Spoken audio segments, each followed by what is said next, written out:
Negativity ಅನ್ನೋದು ಇಲ್ಲವೇ ಇಲ್ಲ. ಅದೆಲ್ಲವೂ ಮನುಷ್ಯರ ಕಲ್ಪನೆ ಅಷ್ಟೇ.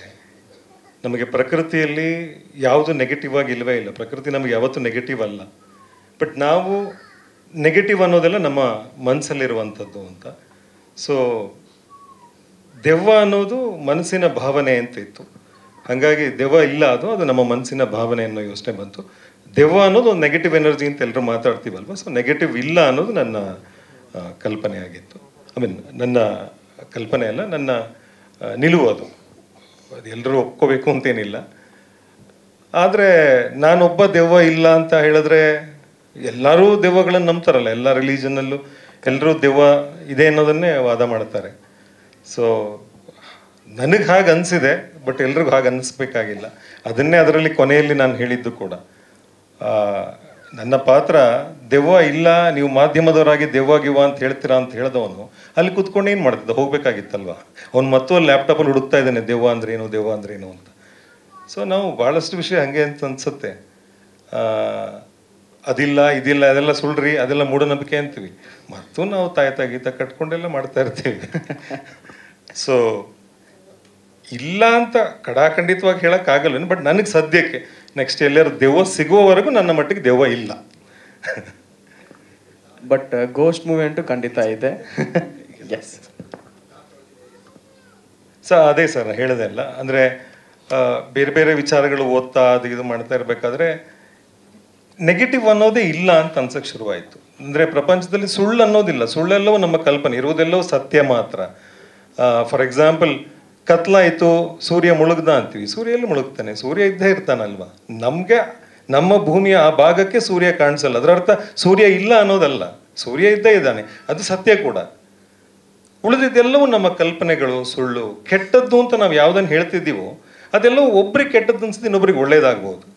ಈಗ ರಾಬಿನ್ ಹುಡ್ ಸ್ಟೋರಿಗಳನ್ನು ತಗೊಂಡ್ರೆ ಅವನು ತುಂಬ ಜನಕ್ಕೆ ಉಪಕಾರ ಮಾಡೋನಾಗಿರ್ತಾನೆ, ಬಟ್ ಕಾನೂನು ದೃಷ್ಟಿಯಲ್ಲಿ ನೋಡಿದ್ರೆ ಅವನು ಕೆಟ್ಟವನಾಗಿರ್ತಾನೆ. ಹಾಗೆ ಎಲ್ಲವೂ ಹಾಗೆ ಅಲ್ವಾ. ಈಗ ಎಕ್ಸಾಕ್ಟ್ಲಿ ಓಕೆ, ನಾವು ಕಾನೂನಲ್ಲಿ ಏನೇನಿದೆಯೋ ಅದಕ್ಕೆ ವಿರುದ್ಧವಾಗಿ ನಡ್ಕೊಂಡ್ರಷ್ಟೇ ಅದು ತಪ್ಪು ಅಂತ ಅಲ್ವಾ.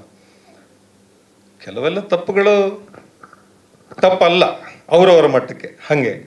ಸೊ ಇದನ್ನು ಹೇಗೆ ಹೇಳಬೇಕು, ಅದ್ರ ಜೊತೆಗೆ ಸ್ವಲ್ಪ ಇತ್ತೀಚೆಗೆ ಏನು ಸ್ಪಿರಿಚುವಲ್ ಅಂತೆಲ್ಲ ಹೋಗೋರು ಜಾಸ್ತಿ ಆಗಿದ್ದಾರೆ, ಫಿಲಾಸಫಿ ಮಾತಾಡೋರು. ನನಗೆ ಅರ್ಥ ಆದ ಫಿಲಾಸಫಿಯನ್ನು ಇದರಲ್ಲಿ ಹೇಳಿದೆ. ಅದು ಗಮನಿಸ್ತಿದ್ರೆ ಇಲ್ವೋ ಗೊತ್ತಿಲ್ಲ. ಅಂದರೆ ನಾನು ಯಾಕೆ ಈ ರೀತಿಯಲ್ಲಿ ಕತೆ ಹೇಳಿದೆ ಅನ್ನೋದಕ್ಕೆ, ಫಸ್ಟು ಮೇಡಮ್ ಕ್ಯಾರೆಕ್ಟ್ರಲ್ಲಿ ಬರುತ್ತೆ, ಏನೋ ಹುಡ್ಕೊಂಡು ಹೋಗ್ತಾ ಇದ್ದಾರೆ. ನಾವೆಲ್ಲ ನಾರ್ಮಲ್ ಏನು ಹೇಳ್ತೀವಿ, ಪ್ರೆಸೆಂಟಲ್ಲಿ ಇರಬೇಕು, ಧ್ಯಾನದಲ್ಲೆಲ್ಲ ಹೇಳ್ತಾರಲ್ಲ ಪ್ರೆಸೆಂಟಲ್ಲಿ ಇರಬೇಕು, ಆ ಕ್ಷಣದಲ್ಲಿ ಇರಬೇಕು ಅಂತ. ನಾವು ಇವರು ಆ ಕ್ಷಣದಲ್ಲಿ ಇರಲಿಲ್ಲ. ಅಂದರೆ ಆ ಕ್ಷಣದಲ್ಲಿ ಇದ್ರು ಏನನ್ನೋ ಹುಡ್ಕೊಂಡು ಮುಂದಕ್ಕೆ ಹೋಗ್ತಾ ಇದ್ದಾರೆ. ಅವರ ವೇಲು ಜಾರಿ ಹೋಗಿದ್ದೇ ಗೊತ್ತಿಲ್ಲ. ನಾವು ತುಂಬ ಜನ ಹಾಗೆ ಮಾಡ್ತೀವಿ ಅನ್ಸುತ್ತೆ. ನಾವು ಯಾವುದನ್ನೋ ಫೋಕಸ್ ಮಾಡ್ತಿದ್ದೀವಿ ಅಂದ್ಕೊಂಡು ನಮ್ಮ ಸುತ್ತಮುತ್ತ ನಡೆಯೋದನ್ನೇ ನಾವು ಮರೆತು ಹೋಗ್ತೀವೇನೋ, ಫೋಕಸ್ಸೇ ಮಾಡಲ್ವೇನೋ ಅಂತ ಆ ದೃಷ್ಟಿಯಲ್ಲಿ ಹೋದೆ.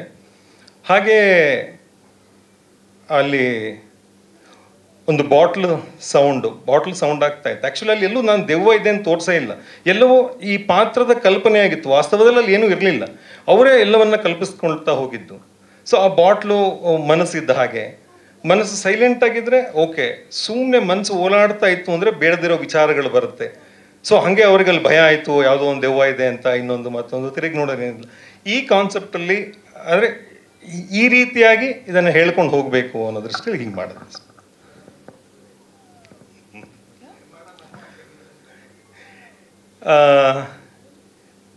ಒಪ್ಸಿದ್ದು ಅಂತ ಹಿಂಗೆ ಹೇಳಿದ್ದೆ. ಶೂಟಿಂಗ್ ಮಾಡೋ ಟೈಮಲ್ಲಿ ಅಲ್ಲಿ ಇಲ್ಲಿ ಫ್ರೀ ಇದ್ದಾಗ ಏನು ಸುದೇಶ್ ಬೇರೆ ಏನಾರ ಕತೆ ಮಾಡ್ಕೊಂಡಿದ್ದೀರಾ ಹಂಗೆ ಹಿಂಗೆ ಏನಾರು ಕೇಳ್ತಿರ್ತಾರಲ್ಲ, ಹಾಗೆ ಕೇಳಿದಾಗ ಇಲ್ಲ ಈ ಥರದೊಂದು 7-8 ಕತೆಗಳೇನೋ ಹೇಳಿದ್ದೆ. ಅವಾಗ ಇದು ಚೆನ್ನಾಗಿದೆ, ಥ್ರಿಲ್ಲರು, ಸೈಕಲಾಜಿಕಲ್ ಇದು ಮಾಡೋಣ ಅಂತ ಕೇಳಿದ್ರು. ಆಯಿತು ಒಂದೇ 1 ವರ್ಷ ತೊಗೊಂಡೆ. ಅವ್ರಿಗೆ 1 ವರ್ಷದ ಹಿಂದೆ ಹೇಳಿದ್ದೆ ಈ ಕಾನ್ಸೆಪ್ಟ್ನ. ಬಟ್ ನಾನು ಯಾಕೋ ಮನ್ಸು ಮಾಡಿರಲಿಲ್ಲ, ಲೇಟ್ ಮಾಡಿ 1 ವರ್ಷ ಆದಮೇಲೆ ಮಾಡಿದೆ ಅದನ್ನು.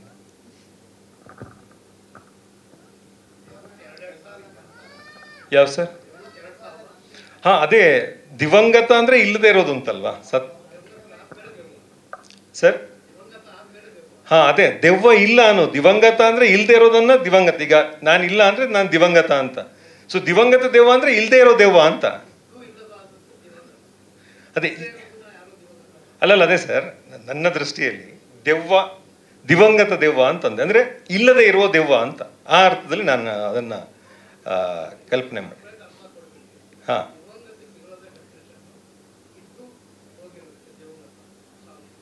ಕರೆಕ್ಟ್ ಸರ್, ನಾನು ಅದೇ ಹೇಳ್ತಾ ಇರೋದು, ಇದ್ದು ಇಲ್ಲದೆ ಇರೋದಲ್ವಾ, ಇಲ್ಲದೆ ಇರೋದನ್ನ ನಾವು ದಿವಂಗತ ಅಂತ ಹೇಳೋದು, ಅದನ್ನೇ ನಾನು ಹಂಗೆ ಹೇಳದೆ ಅಷ್ಟೇ.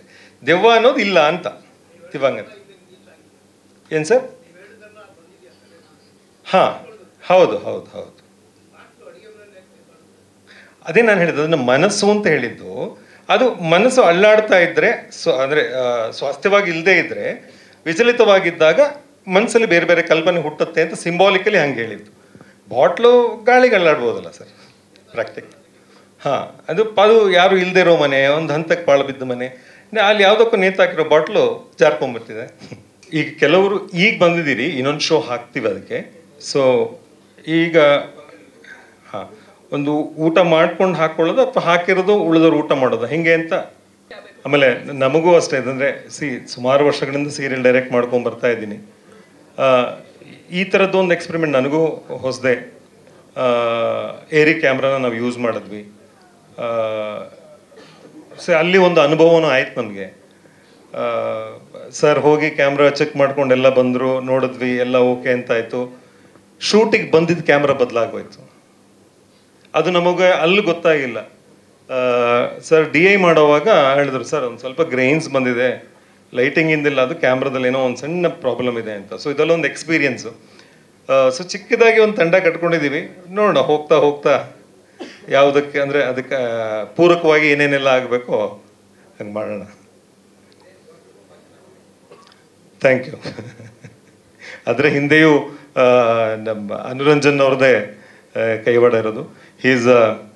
ಅವರು ಎಡಿಟರು ಕೂಡ, ಒಳ್ಳೆಯ ಲಿರಿಸಿಸ್ಟು ಕೂಡ, DIನೂ ಅವರೇ ಮಾಡಿರೋದು. ಹಾಗೆ ಸುಮಾರು ಈ ಟೈಟಲ್ಸು ಅದು ಇದೆಲ್ಲ ಅವರೇ ಮಾಡಿಕೊಟ್ಟಿರೋದು ನನಗೆ.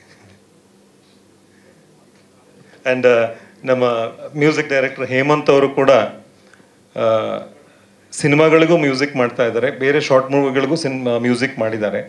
ಅರ್ಜುನ ಸನ್ಯಾಸಿ ಅಂತ ಸಿನಿಮಾ ಬಂದಿತ್ತಲ್ಲ, ಅದಕ್ಕೆ ಹೇಮಂತ್ ಅವರೇ ಮ್ಯೂಸಿಕ್ ಡೈರೆಕ್ಟರ್ ಆಗಿದ್ದು. ಅನುರಂಜನ್ ಅವರೇ ಲಿರಿಸಿಸ್ಟ್ ಕೂಡ ಅದಕ್ಕೆ, ಆ್ಯಂಡ್ ಎಡಿಟರು ಕೂಡ. ಕ್ಷಣ ಕ್ಷಣದ ಸುದ್ದಿಗಳಿಗಾಗಿ ಫ್ರೀಡಂ ಟಿವಿ ಸಬ್ಸ್ಕ್ರೈಬ್ ಮಾಡಿ, ಲೈಕ್ ಮಾಡಿ ಹಾಗೂ ಫಾಲೋ ಮಾಡಿ. ಹೊಸ ಸುದ್ದಿಗಳ ನೋಟಿಫಿಕೇಶನ್ಗಾಗಿ ಬೆಲ್ ಐಕಾನ್ ಮೇಲೆ ಕ್ಲಿಕ್ ಮಾಡಿ.